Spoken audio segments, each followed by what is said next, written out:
नमस्कार। आज हम एनसीईआरटी की जो नया सिलेबस आया है राजस्थान बोर्ड के लिए उसके अकॉर्डिंग चलेंगे और उसमें जो पहला चैप्टर है जीवों में जनन वो स्टार्ट करेंगे और उसकी जो बारीकियां और मुख्य बातें वो सारा अपन आपस में डिस्कस करेंगे। तो गौर से सुनना देखना। तो हम शुरू करते हैं। उससे पहले आप मेरे इस चैनल को सब्सक्राइब कीजिए और वीडियो को लाइक कीजिए और जिससे आने वाले आगे मेरे सारे वीडियो आप देख सको। तो शुरू करते हैं जीवों में जनन।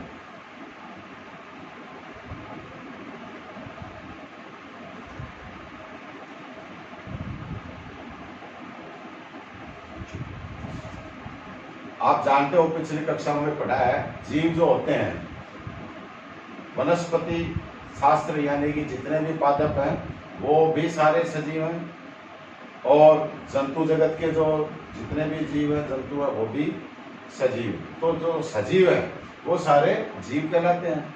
अब जीवों में जनन, पहले तो जनन क्या होता है ये समझिए। जनन किसे कहते हैं? वह प्रक्रिया जिसके द्वारा कोई भी जीव अपने समान संतान पैदा करता है, वो सारी प्रक्रियाएं जो है वो जनन कहलाती हैं। जनन किसे कहेंगे? वह प्रक्रिया जिसके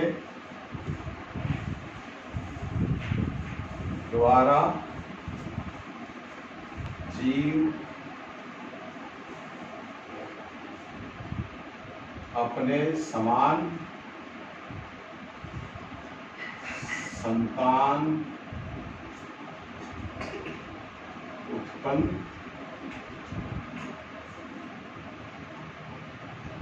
करता है, वो जनन कहलाता है। अब समझ गए आप जनन क्या है? अब जनन को दो भागों में बांटा जाता है। एक तो अलैंगिक जनन, अलैंगिक जनन। दूसरा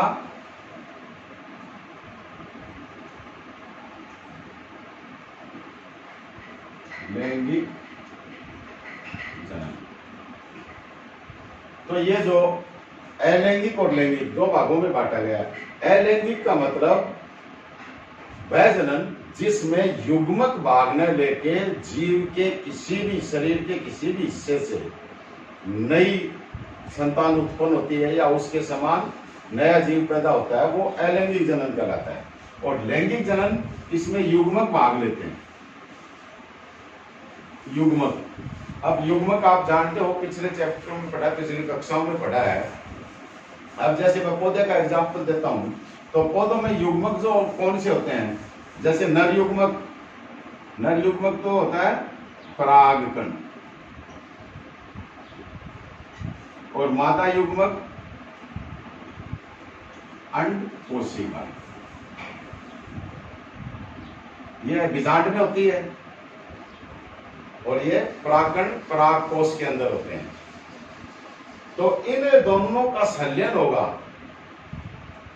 उसके बाद में विभाजन के द्वारा नए विभाजन होते हैं और उसके बाद में नया जीव पैदा होता है, वो लैंगिक जनन है। इस प्रकार जैसे अब मनुष्य की बात करें तो मनुष्य में नर युग्मक जो होता है शुक्राणु, स्पर्म होता है और मादा में ये चिन्ह जो है मादा का होता है, मादा में अंडाणु, इसमें अंडाणु होता है। तो जिनमें युग्मकों के द्वारा निषेचन प्रक्रिया होती है, उसके बाद विभाजन होते हैं, विदलन वगैरह स्वरूप, उनसे मतलब जीव पैदा होता है, वो लैंगिक जनन। तो आज हम बात करेंगे पहले अलैंगिक जनन की। तो अलैंगिक जनन ये निम्न प्रकार का होता है। पहला विखंडन।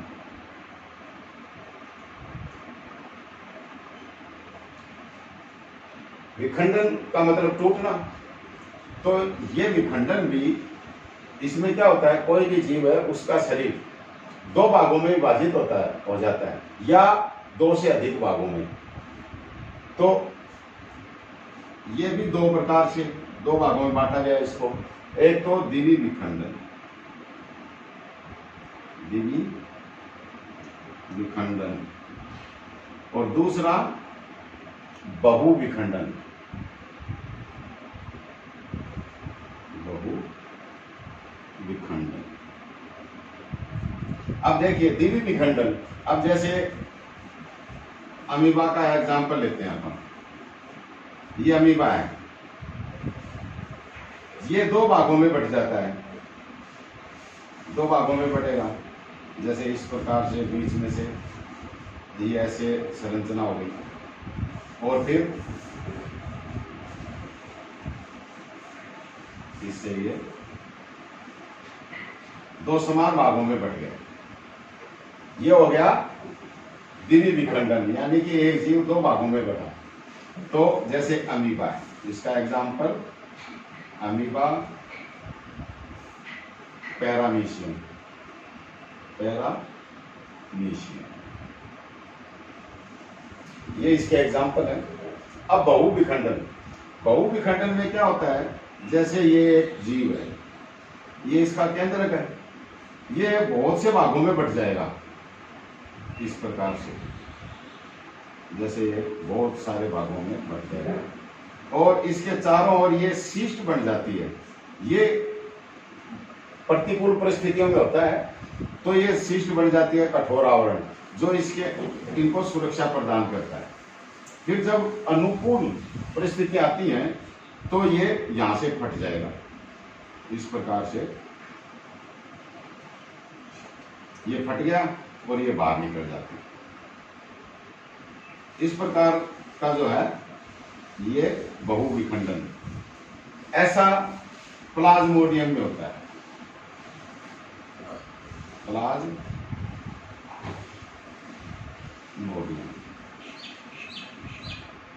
तो आप विखंडन समझ गए। अब आगे चलते हैं। दूसरा होता है नंबर 1, नंबर 2 मुकुलन। मुकुलन में क्या है, कोई भी जंतु है, जैसे मैं एग्जांपल दे रहा हूं, ये एक हाइड्रा है। हाइड्रा में आप जानते हो भुजाएं, मुख के चारों ओर भुजाएं होती है इस प्रकार से।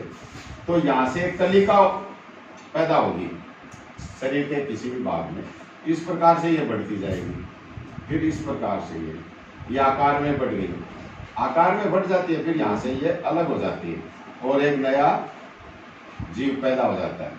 इसको बोलते हैं बड या कलिका। तो ऐसी प्रक्रिया हाइड्रा में होती है। ठीक, अब आगे चलते हैं तीसरे प्रकार का, बीजाणुओं के द्वारा।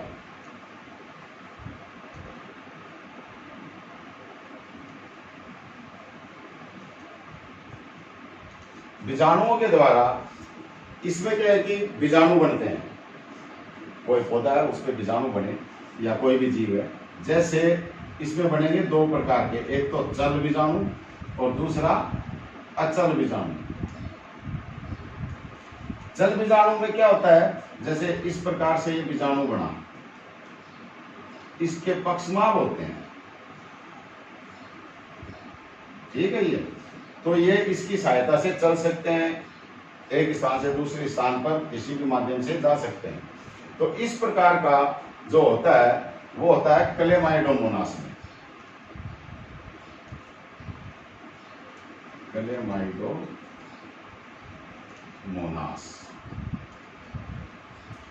क्लेमाइडोमोनास में जो अलैंगिक जनन होता है वो चल बीजाणुओं के द्वारा होता है। अब अचल बीजाणु, इसमें इस प्रकार से ये होते हैं,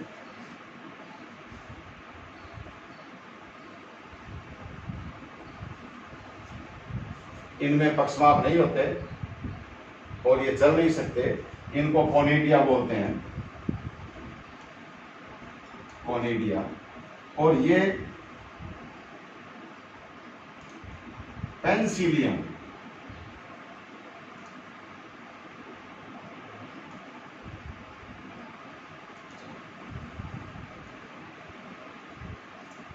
पेंसिलियम जो कवक होता है उसके अंतर्गत अचल बीजाणु जो कोनिडिया होते हैं, इनके द्वारा नए जीव का निर्माण होता है। अब अगला प्रकार जो है वो खंडन। हालांकि ये विखंडन जो प्रक्रिया है उसी से मिलता जुलता है। इसमें भी दो भागों में शरीर बढ़ता है। कुछ वैज्ञानिक इसको अलग से दे देते हैं, कुछ इसमें विखंडन से जोड़ देते हैं। अब जैसे खंडन में एक जीव है, ये दो भागों में बढ़ जाएगा टूट के बीच में से। जैसे मान लो इस प्रकार से समझाता हूं मैं, ये ऐसे दबा, फिर ये अलग हो गई, ये बीच में से दबी, केंद्र इनका दो भागों में बढ़ गया। तो ये इस प्रकार का जो खंडन, बीच में से दो भाग बढ़ गए, ये किस प्रकार का पाया जाता है? रिक्शिया में, रिक्शिया में। अगला है कायिक।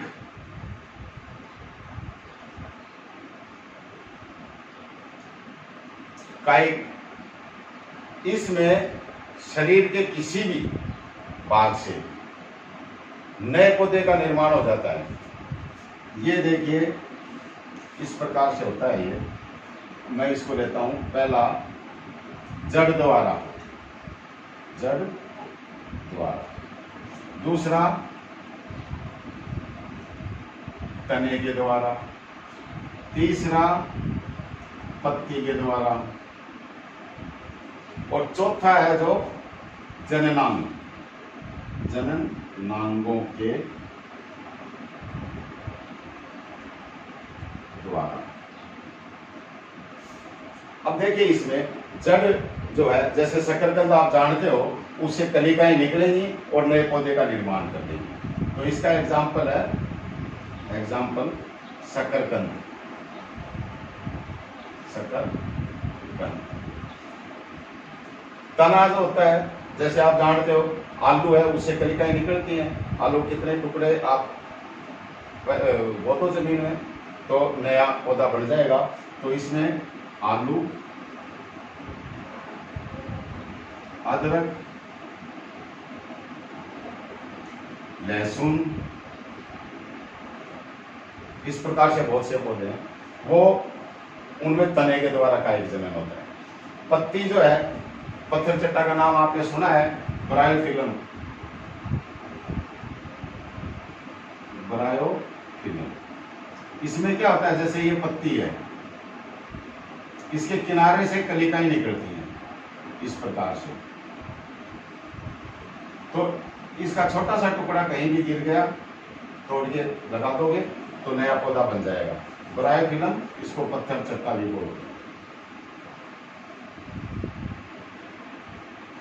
अब जननांगों के द्वारा, जननांग क्या होते हैं? इनमें पौधों में एक मतलब कलिकाएं पूर्ण, पुष्प कलिकाएं पूर्ण विकसित न होकर पत्रकंद, पत्रकंद या बल्बिल्स बनाती हैं, और ये जहां भी गिर जाती हैं वही नया पौधा पैदा हो जाता है, विकसित हो जाता है। ये है इसका एग्जाम्पल अग्रेव।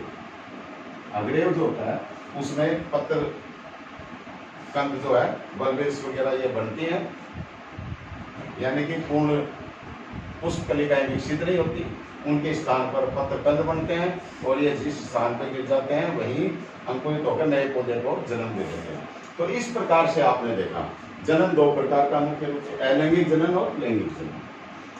अलैंगिक जनन 5 प्रकार, 5 भागों में विभाजित किया गया इसको अपनी सुविधा के लिए। विखंडन जो है ये 2 प्रकार का है, द्विविखंडन और बहुविखंडन। एग्जाम्पल आपने देख लिए, समझ गए होंगे।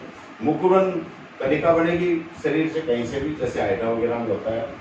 तीसरा बीजाणुओं के द्वारा, ये चल और अचल दो प्रकार के बीजाणु बनते हैं। जैसे क्लेमाइडोमोनास है, उसमें चल बीजाणु होते हैं, और पेंसिलियम है, उसमें कोनिडिया बनते हैं, अचल बीजाणु होते हैं।